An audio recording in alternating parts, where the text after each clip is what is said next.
Welcome to Corporals Corner. Today we're at the Self-Reliance Outfitter store in Indiana for a Bushcraft weekend, so stick around.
because I got about 5 things going on at the same time.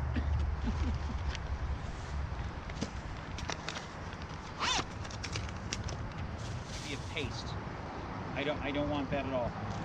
So I'm just going to take the fish fillets. These are cubes. I'm going to put them all in there. And notice how I'm not touching any of the flour with wet hands and vice versa.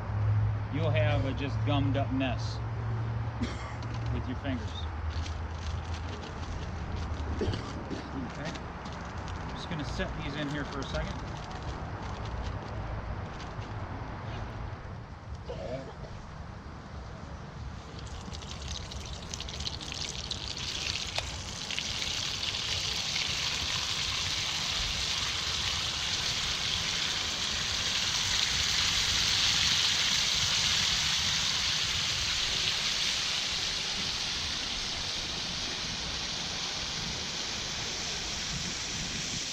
But you just keep going through these locations of cutting up potatoes. Okay, I'm a fat guy. Isn't that crazy? The last thing us fat guys need is more salt. You'd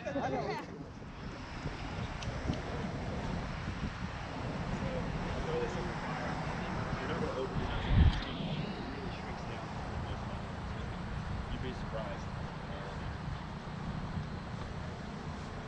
I would fill that dude up and just let it go, and you'll come back. I think that the sparks originate from the edge of whatever you're using as a striker, be it the one that it comes with or the backline knife, which I prefer is the motor again.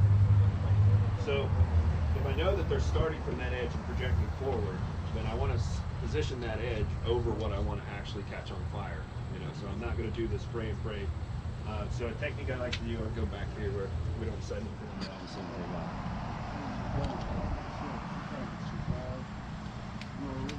Anytime you're using something that isn't charred, it's a little more work. So I have my tinder bundle down, I've got my fire lay already ready. Is plant my foot right next to it. I know that I want the sparks to originate from here and go straight onto this. You know? So I'm going to set myself up that way. Let's just pull it that way.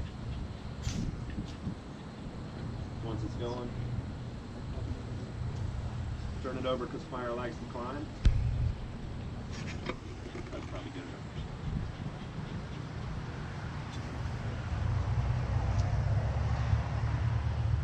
Anyway, I'll catch my pant legs on fire.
Alright, you saw Carly using flame tank when she got the fish hook sucking.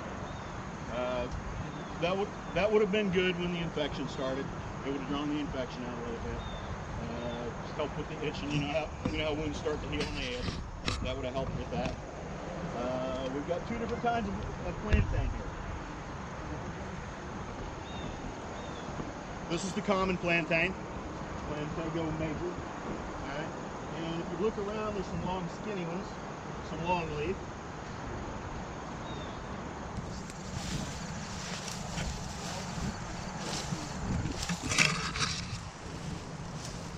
Generally, we're going to think of mulberries as edible. All right. We're going to talk about both edibles and medicinals today. Sean Keller, everybody. All right, what else we got growing here? We already talked about this. Right. How many species of goes on over? How many species Oh. in Indiana? in Indiana? I think there are only 3. But you know, it's one of those things where you never know where something's going to get carried in. All right. We want to talk about hybridized species, and when we talk about native plants, a seed from a plant can hitch a ride on anything. Somebody's truck driving through, a dog, a bird, anything. So when you're out harvesting things, you always want to do that positive ID, like I was talking about. Because here's a problem for you. How many of you know what junipers make? What we make out of juniper? All Queen Anne's lace. There's not very much still blooming out here. Or poison. That's one I want to talk about, because we always want to talk about lookalikes. All right. This is a Queen Anne's lace. It's spent for the year. The one thing you have to remember about Queen Anne's lace, if you look at these stalks, they're solid. All right. Water hemlock, which is what we normally see growing around here, is hollow. All right. If you run your fingers down these stalks, they're hairy. All right. Water hemlock is smooth. Okay. If you remember those two things, you won't confuse those two plants. Remember, the queen has hairy legs. So we always.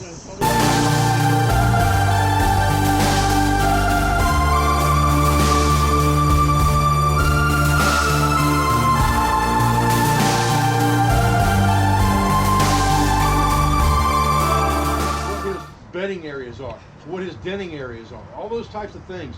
Be able to track an animal to tell where he's going on a daily basis.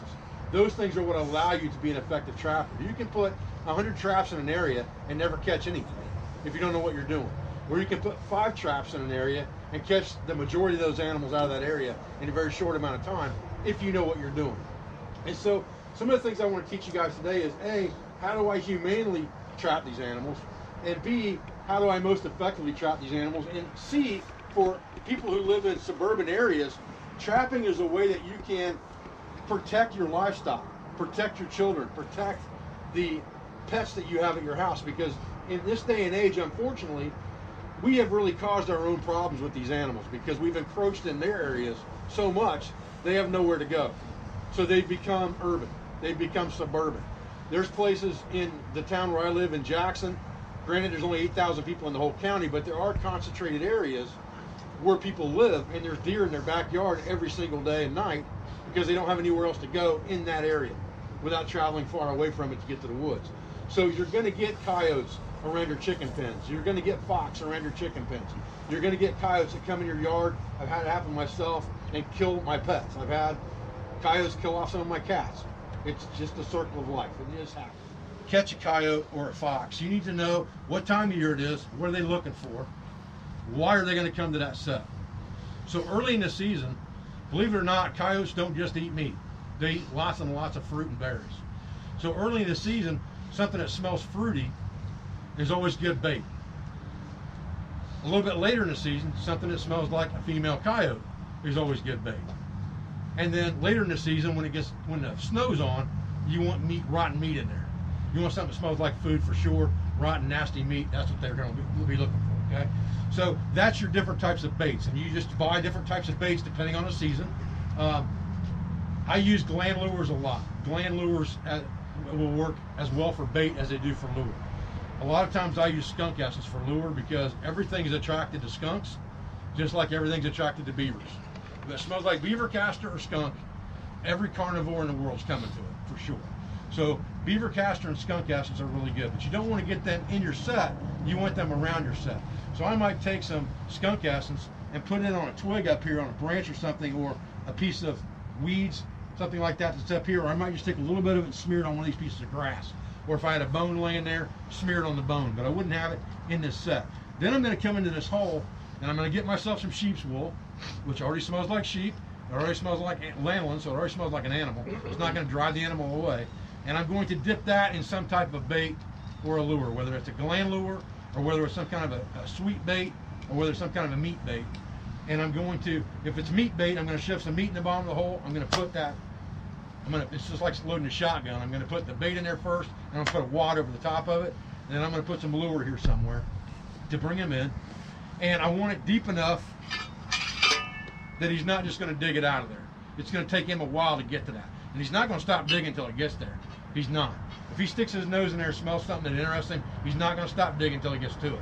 And he's going to readjust himself while he's digging, and sooner or later, his foot is going to go in this trap right there, and you're going to have it. Sooner or later, he's going to get in that trap, okay? And then he's going to